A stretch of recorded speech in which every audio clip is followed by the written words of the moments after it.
bahwa gangguan was-was yang ditimbulkan oleh setan di dalam dada manusia ini erat sekali kaitannya dengan pikiran dan perasaan. Sallallahu ala Muhammad Sallallahu alaihi wasallam.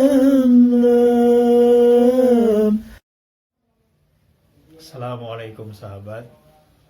Sahabat, mengapa ada ulama dan juga saya berdasarkan pengalaman saya sendiri berpendapat bahwa cara yang paling efektif atau paling ampuh untuk mengatasi atau menghilangkan gangguan was-was itu adalah dengan mengabaikan, mengacuhkan, mencuekan atau tidak memperdulikannya sama sekali. Nah, bagi Anda yang ingin tahu kelanjutannya, namun Anda belum subscribe channel saya ini, silahkan subscribe dulu channelnya ya. Terima kasih sebelumnya. Nah, menurut pendapat saya bahwa gangguan was-was yang ditimbulkan oleh setan di dalam dada manusia ini erat sekali kaitannya dengan pikiran dan perasaan. Seperti juga mungkin atau memang sebetulnya telah kita ketahui bahwa jika kita memikirkan sesuatu apapun itu atau merasakan sesuatu, jika kita mengulang-ulang memikirkan atau merasakannya, maka biasanya sesuatu tersebut akan makin tertanam dalam diri kita. Demikian pula halnya dengan was-was. Orang Sunda bahkan punya lagu seperti ini. Dipikir bekika pikir, dirasa bekika rasa. Dipikir makin terpikir, dirasa makin terasa. Nah, was-was itu pada awal mulanya datang biasanya hanya satu macam dan itu masih terasa ringan. Bahkan bagi orang-orang yang mengabaikannya itu tidak menjadi derita. Jadi mereka sehat-sehat saja. Namun bagi kita yang memikirkannya, maka biasanya itu akan menjadi derita.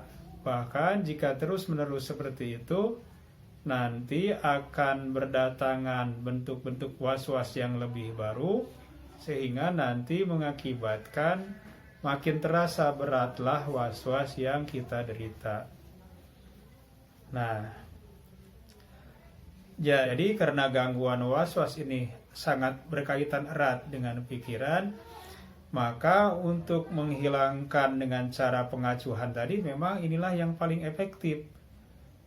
Karena jika sesuatu termasuk was-was tidak dipikirkan, tidak dirasakan dengan berulang-ulang, maka nanti biasanya dengan sendirinya akan hilang. Seperti itu. Maka abaikanlah dan abaikanlah bagi Anda yang memang belum sembuh dari gangguan was-was. Karena hanya inilah cara yang paling efektif. Memang Allah bisa menyembuhkan tanpa sebab.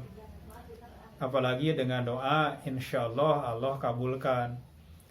Tapi dalam hal was-was ini, seperti juga pernah saya sebutkan, memerlukan ikhtiar.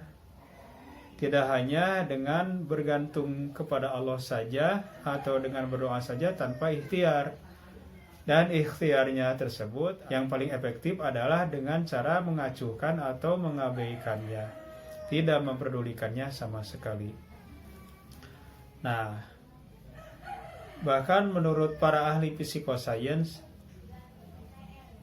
pikiran yang negatif atau perasaan yang negatif akan mengundang hal-hal yang negatif. Demikian juga sebaliknya dengan pikiran-pikiran yang positif akan mendatangkan hal-hal yang positif. Dan itu benar. Bahkan saya pernah mengalaminya. Waktu saya dulu terkena gangguan was-was, jika saya masuk ke toilet, orang lain itu tidak melihat bahwa di pinggiran bak mandi ada kotoran dari cicak. Saya melihatnya, bahkan kotoran cicak tersebut terkena air dari bak atau mungkin dari keran, dan airnya mengalir ke bak, sehingga bak yang waktu itu kurang dari 2 kulah terkenalah najis dari aliran air yang terkena kotoran cicak tersebut.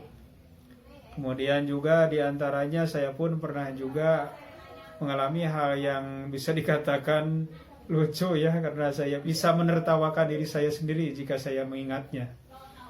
Tapi juga bisa dikatakan menjijikan pula ya. Apakah itu? Pernah suatu saat saya mau mengambil nasi. Nah, karena wadah nasinya mungkin tidak tertutup rapat, maka begitu saya melihat dan mau mengambil nasi tersebut, di atas nasi itu ada cicak yang lagi buang kotoran. Itu saya lihat dengan mata kepala saya sendiri. Bahkan orang yang serumah tidak ada yang melihatnya dan belum pernah melihat seperti apa yang saya lihat. Itulah. Jadi pikiran-pikiran yang negatif, perasaan-perasaan yang negatif, termasuk juga was-was yang terus dipikirkan atau terus dirasakan, akan mengundang hal-hal lain yang makin akan menambah was-was yang diderita. Seperti itu. Nah, karenanya sekali lagi saya katakan, karena gangguan was-was ini sangat terkait erat dengan pikiran dan perasaan, maka cara untuk mengatasi atau menghilangkannya juga harus dikaitkan dengan pikiran dan perasaan. Namun bukan untuk memikirkan atau merasakannya terus-menerus. Namun bagaimana supaya pikiran tersebut atau perasaan tersebut nyah dari dalam diri kita dengan cara mengacuhkan atau mengabaikan pikiran atau perasaan yang terkait dengan gangguan was-was, sehingga insya Allah was-wasnya secara berangsur akan hilang dan sembuh. Seperti itu.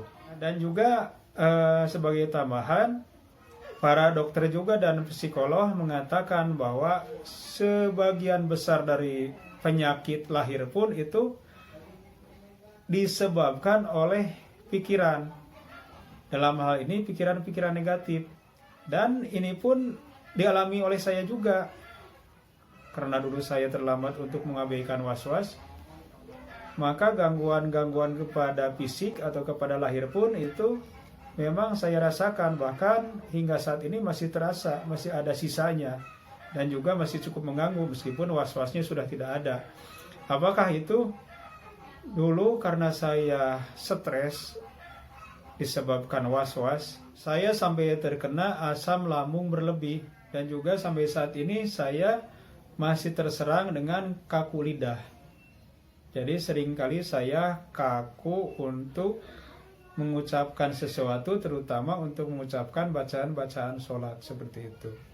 Nah, bahkan saya bicara di depan kamera atau bicara dengan orang lain pun seringkali memang ya seperti ini, tidak begitu lancar akibat dari gangguan was-was tadi.